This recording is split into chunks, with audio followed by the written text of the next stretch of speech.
All right, guys, so let's start talking about experimental design that's actually good. So you guys, for the last couple days, were given a Gatorade scenario where you were supposed to design an experiment to see if Gatorade helps you in your physical performance or helps somebody in their physical performance when working out. So in the meantime, I also have come up with my own experimental design. So we're going to kind of go through it and talk about why I included parts of it and then document what things you actually need for a good experimental design. So here was my plan. Okay, so I was going to recruit 60 high school senior female volunteers to be the subjects for my experiment. I'm going to separate the subjects into groups by those that exercise more than twice a week and those that do not. Within each group, each girl will run 2 laps around the track on a randomly selected day in November. 30 minutes before the run, each girl will flip a coin. If the coin lands on heads, the girl will drink Gatorade before the run. If tails, the girl will drink a sugar water drink dyed the same color as Gatorade before the run, but not Gatorade itself. The person administering the drinks will not know which drink is which, as the drinks will be simply labeled either A or B. I will record which girl gets which drink and the time it takes each girl to run 2 laps around the track. Finally, I will compare the results between the group of girls that exercises more than twice a week and the group of girls that does not.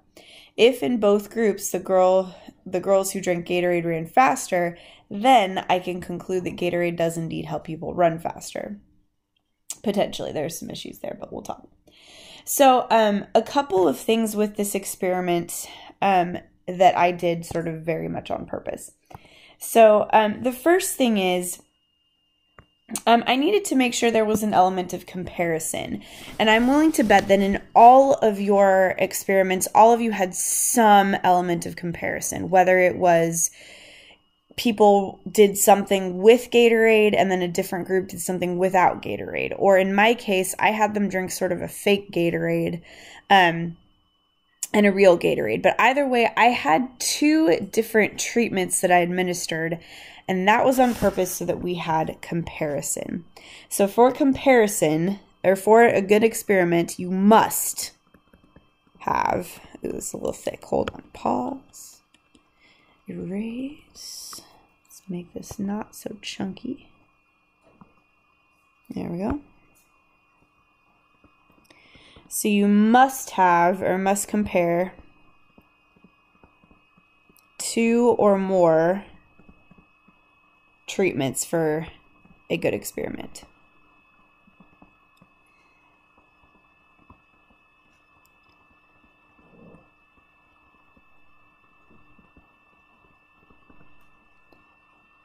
Okay. And you can have 2 actual treatments. You could have 1 treatment and a fake treatment. You could have treatment and a non-treatment. There are a bunch of different options. So, sorry. Okay. So options include treatment, 1 treatment, 1 non-treatment,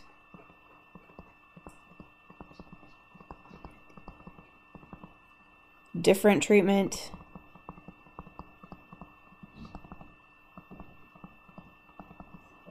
or a fake treatment, which a bunch of you guys probably have already said the word, but the word for fake treatment is placebo.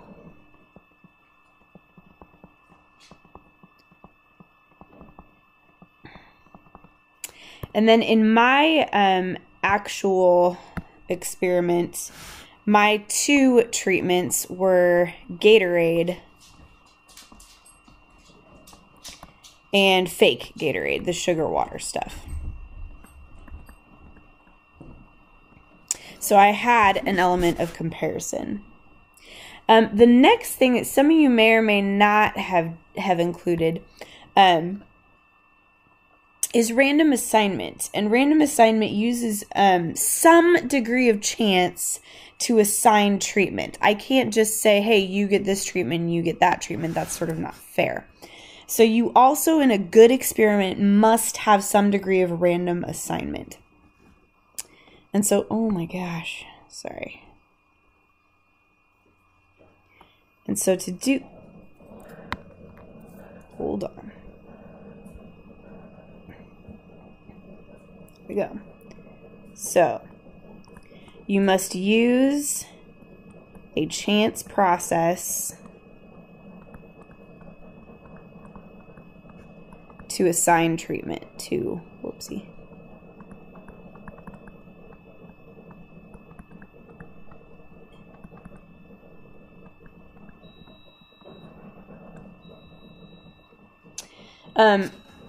In my example,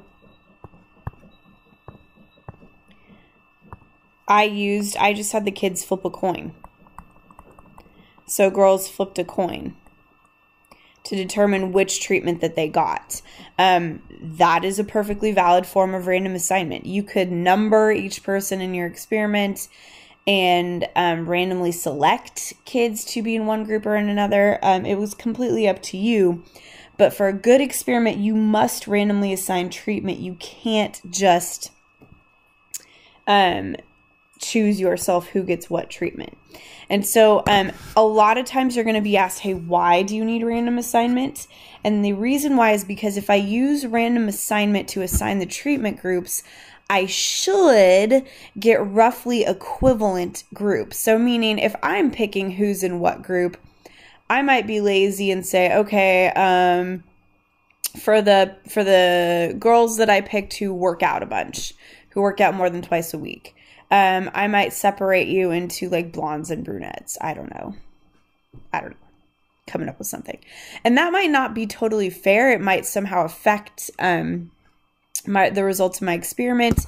And so using chance to assign which person gets which treatment doesn't guarantee, but it helps to create roughly equivalent groups, which balance the effects of other outside factors.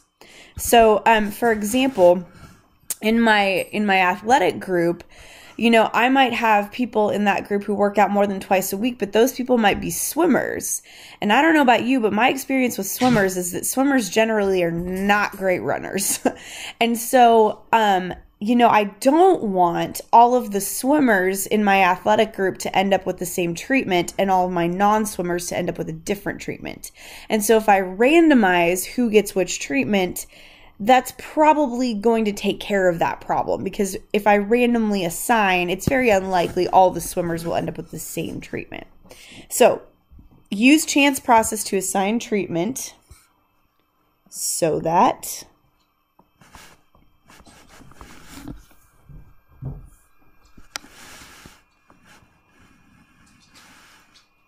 we, create roughly equivalent treatment groups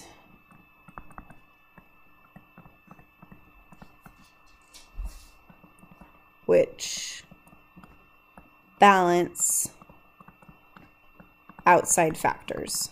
And so again, your outside factor example would be swimmers,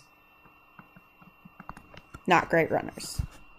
And if you are a swimmer and you're a fantastic runner, I apologize. Just in my personal experience, I have some friends who are swimmers and whew, it does not look natural when they run. That's all I'm saying. Anyway, all right. The next thing that pretty much all of your experiments guaranteed had, because they always do, is control. And it's exactly what it sounds like. You had to somehow control the situation, control parts of the experiment so that we keep all the other variables that might affect their response sort of the same. So how did I do that? Well, let's check it out. So for my elements of control, I specifically recruited high school senior females. And the reason why I did high school seniors is because I didn't want to include freshmen and seniors, everybody in high school, because developmentally you can be completely different. I mean, especially for boys. Look at the freshman boys walking around this campus. Like, some of them look like they should be in 6th grade, right? So I wanted to kind of even out age to make sure that didn't affect this experiment. The other thing is I chose only females. Now, why would I have done that? Bruce said that's sexist. Fair. But we're talking about an athletic event, and athletically, females and males tend to generally perform differently. And so I wanted to just focus on one group because I don't want to know who can run faster, males or females. I sort of already know the answer to that. But I want to know specifically, how does Gatorade affect runners? And so I chose females only because I didn't want there to be a mix of the genders and have that create confounding. For example, if I just included males and females, well, what would happen if I randomly assigned treatment and most of the males ended up in the Gatorade group and most of the females ended up in the non-Gatorade group? Well, let's say the Gatorade group runs faster. Okay, is that because of the Gatorade or is that because we have more males in that group? I don't know. There's confounding. So the whole purpose of control is to prevent confounding. So oh my gosh, this pen today. So the purpose of control is to keep other variables, like cursive, that might affect the experiment the same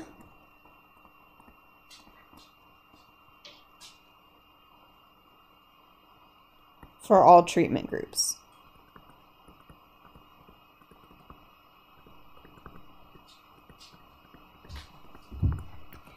And so my examples of control is I specifically focused on senior females. Not only that, there's a bunch more. I made all of the girls run on the same day. Well, why would I do that? Well, I don't want them running on different days because let's say that we're running in September. In September, it's usually pretty hot in Fresno, but occasionally you're going to get those days that are in the 70s. Well, I don't want one group running when it's 95 degrees and the other group running when it's 72 degrees. The 72-degree group would have an incredible advantage running-wise. And so I chose that they would all run on the same day sometime in November. Keep the temperature down, make sure that's not affecting the results. So that's another element of control. So there's a bunch of different ways to control. I did a bunch of different things as well. Placebo is an example of how we control. And so placebo is fake treatment. A placebo is a really good way to control an experiment because, so the placebo effect, if you haven't heard of that, is a very real thing. And so the way that goes is, if I have a headache and I want to take meds for it, it sort of doesn't matter what meds I take as long as I believe that they are going to help me. And so if somebody says, okay, hey, here's extra super strength Motrin, Tylenol, Fusion, aspirin pill, I would be like, sweet, my headache is leaving right now. I'd take the pill and I'd probably feel better. Now here's the rub. Now, it could have been like a super every headache medicine combined into one fancy pants medicine, or you could have given me a sugar pill. And actually, the results of both medications might be more similar than you'd think. And so the deal is, if I think I'm going to be cured, I most likely will be a little bit. That is the idea of the placebo effect. So if I think Gatorade is going to help me run faster, I might actually run faster a little bit, and that's because I'm expecting to run faster. Now, here's the deal. The placebo effect is not the same as true treatment. So in the headache example, I might feel a little better just based on the placebo effect if I take a sugar pill, but I should feel much better if I take the true treatment because that should actually have an effect. And so giving a fake treatment takes care of the placebo effect because I'm taking something, so I'm automatically expecting a result. So in my Gatorade example, if everybody in the group thinks Gatorade is going to make them run faster, they've all drank, quote unquote, Gatorade. And so they all are going to be on the same playing field thinking, oh yeah, I'm going to run faster. So placebo is a way to keep other variables the same. So I'm trying to make sure everybody feels equally confident. Another thing that is an element of control is something called blinding. And some of you guys probably included that in your experiment. Some of you did not. My element of blinding was this. I didn't want the people giving the Gatorade away to know which Gatorade they were giving.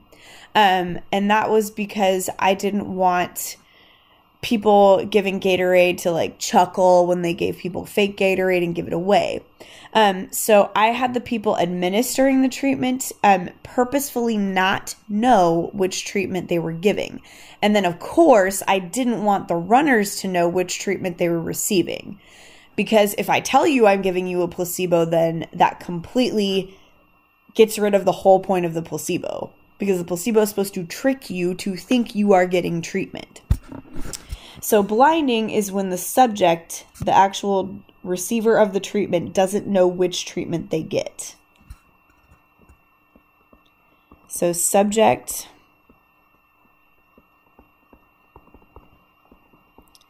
doesn't know what treatment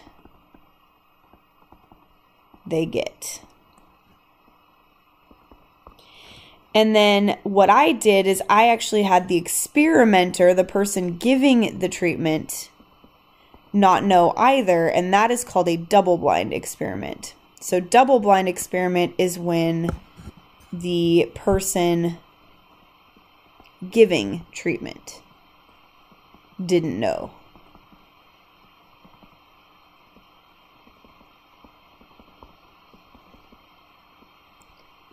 Which treatment either.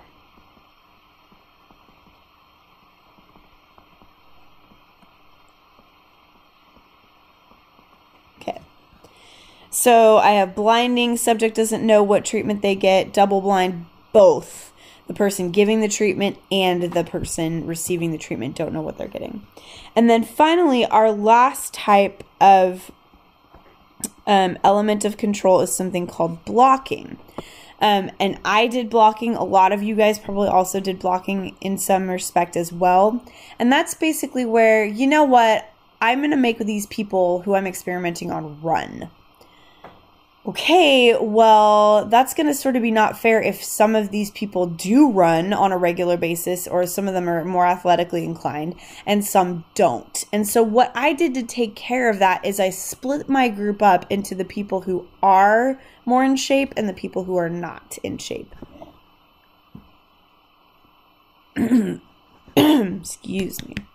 So the deal is there, if I know ahead of time that there might be some aspect of the subjects that's going to mess with my experiment, then I might split up the groups that I have into two different groups and do the experiment separately within each group. Another example is, if I had included males and females in this experiment, I absolutely would have split up the males and females and done this experiment separately between males and females. So I would have had half the males have the Gatorade treatment, half of them have fake Gatorade. Females, same thing. Had both groups run, and then overall I'd be looking for, okay, for both groups, did the Gatorade group run faster than the non-Gatorade group? But first, I would have absolutely split up males and females. That's blocking. So that is when I split subjects. God, this is terrible. Sorry, people. Into groups based on a characteristic,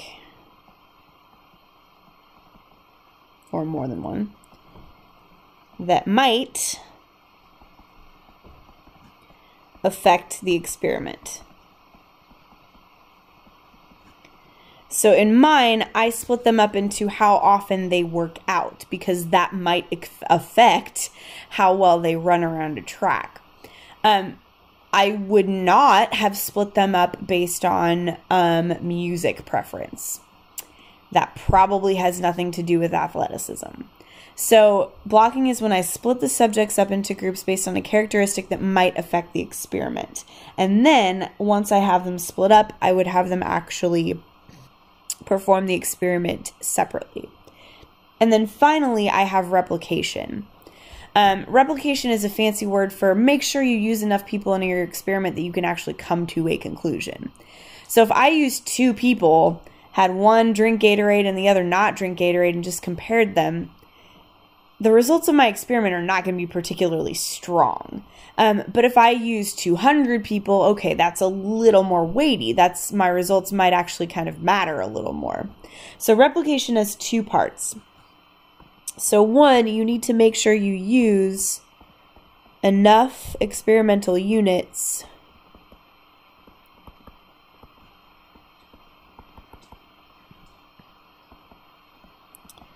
that your experiment is legit, basically. And 2, the real strength of experiments is when they're repeated. So, for example, if I did one experiment with this Gatorade, and I did find that the Gatorade group ran faster, kind of from a sciencey and statistical standpoint, that's great. But I would want you to do several more experiments of the same kind to follow up and make sure that wasn't just a fluke. And so replication has 2 parts. You got to use enough experimental units that your experiment is actually legit. And you also need to make sure your experiment can be repeated. Which most experiments can be. Unless they involve death. So if you're testing something on rats and all of the rats die, then that might be a problem, because any other group of rats that you test, it's never going to be that same group of rats. And so that could be a problem. If you're doing some kind of an experiment that's sort of a one-time situation, that could be a problem. And so a lot of that comes into play practicality-wise. So if you spend millions of dollars on an experiment and those millions were all you had, then that might be it, and your experiment is not really replicatable. So experiments should be replicated. Like I said, most experiments in the world, just done by regular, kind of ordinary scientists, that kind of thing, most experiments can be replicated, but in the event that yours can't, that's not a good thing. So, sorry for the horrific handwriting, but we got 4 parts of a good experiment. We got comparison, random assignment, control, and replication. And within control, you have ways to control, which include placebo, blinding, and blocking. Okay? So, we have some terms to define on the other side. So what I'd like you to do is pause this, take a few minutes to actually write some definitions you come up with, and then compare with my definitions after that. And then we're going to look at a couple examples for how to describe some experiments, all right? So go ahead and pause. Okay. So we have 6 terms you're going to need to kind of memorize and have defined. Sorry, I'm dying. I have a cold, pregnant, it's hot, just saying. So we have the following terms you need to kind of define. So placebo, we talked about, is a fake treatment. Placebo effect is the response to fake treatment. And we need to make sure we can tell the difference in an experiment between the placebo effect and the real effect of treatment. And the way to do that is to administer a placebo. Control group. Not all experiments have a control group, but some experiments, have a group with no treatment at all or a placebo. And whichever group gets the no treatment or gets the placebo is often called the control group. Now, for a good experiment, you don't need a control group. You need 2 treatments. Now, your two treatments might be two different treatments, like Gatorade and what's the other kind of off-brand? Powerade. Like if I did Gatorade and Powerade, those are two different treatments. Neither one of them is a control group. And that's perfectly fine. But a control group specifically is a treatment group with no treatment or a placebo. Blinding, our subjects don't know which treatment they are getting. Double blind, neither the subjects nor those giving treatment know which get treatment. Kitty, go away. Okay. And then finally, blocking. Ugh. Microsoft Word, I'm going to punch you in the face. Finally, blocking is, just as we discussed above, splitting the experimental units up by characteristic that might affect the response of the experiment. Okay, so let's chat about a couple of experimental designs, and then we're done. So, example 1. A study was conducted that involved 27 healthy people aged 18 to 72. Each subject consumed a cocoa beverage containing 900 milligrams of flavonols daily for 5 days. Using a finger cuff, blood flow was measured on the first and fifth day of the study. After 5 days, the researchers found there was significant improvement in blood flow for almost all the subjects. What flaw in the design of this experiment makes it impossible to say whether the cocoa really caused improved blood flow? Explain. So kind of talk to your people a little bit, discuss, and then write and answer the question. What flaw in the design makes it impossible to say whether the cocoa caused the improved blood flow? So go ahead and pause this, and then we'll check back in just a little bit.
No. Okay.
Okay, so sorry for this stupid pen again. I'll read it so it's not so bad. But so here's sort of what I'm thinking. They didn't really include more than one treatment. So what my issue for this experiment is, there was only one treatment given, so there's no way to compare results. So, okay, great. Everybody's blood flow improved, but you're not comparing to anything. So, for example, it says all subjects may have improved. Oh, wow, I just made that blow, but it should be blood flow. Blood flow. May have improved blood flow for a reason other than the treatment. For example, it could be warmer on the day they measured blood flow, so everyone would have improvement. In that case, it would be impossible to tell if weather or the chocolate improved blood flow. So in this case, the issue here is that there wasn't more than one treatment. There was only one treatment. And if you were asked to describe this on an AP test, you would need to do sort of what I did and give an example of why that is a problem. So if you just said, no comparison, only one treatment, that's not enough. You got to give them more. All right, let's look at one more where you're actually going to have to describe an experiment.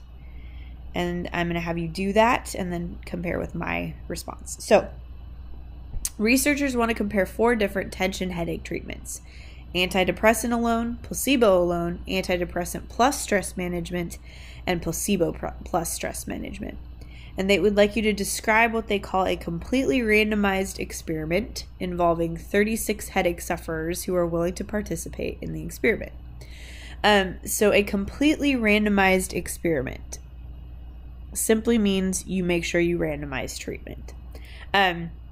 Specifically, if they wanted you to do something like block, they would tell you, describe a completely randomized blocked experiment or something. But they're not. They're just saying describe a completely randomized experiment. So that just means make sure you randomly assign treatment.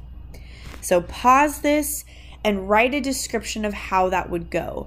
This should read like a recipe. It should read like a step-by-step process. First, you do this, then you do this, then you do this.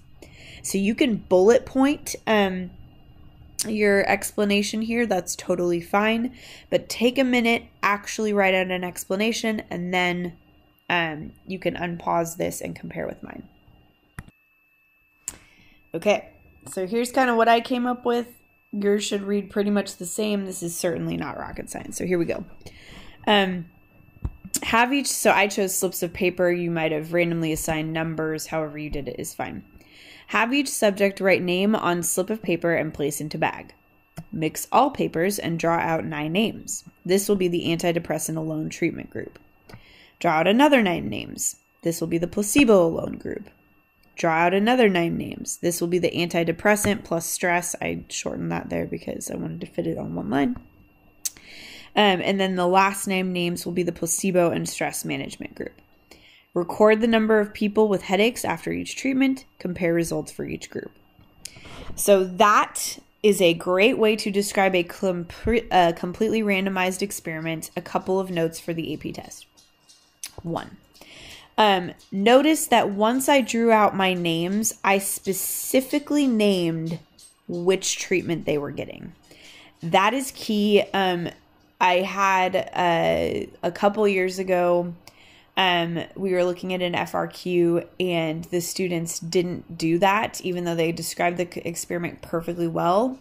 They didn't say which group explicitly got which treatment, and they didn't get full credit for it according to the rubric. So make sure that you actually explicitly say which treatment goes with which group. So I named them placebo alone, antidepressant and stress, placebo and stress management. Make sure you say which group gets which treatment. And then finally, you're comparing. So you're recording something, you're recording your response variable, and then you are comparing results always. So as long as you did this, this is pretty common sense-ish, so it shouldn't be too crazy. All right, people, have a lovely day. Goodbye.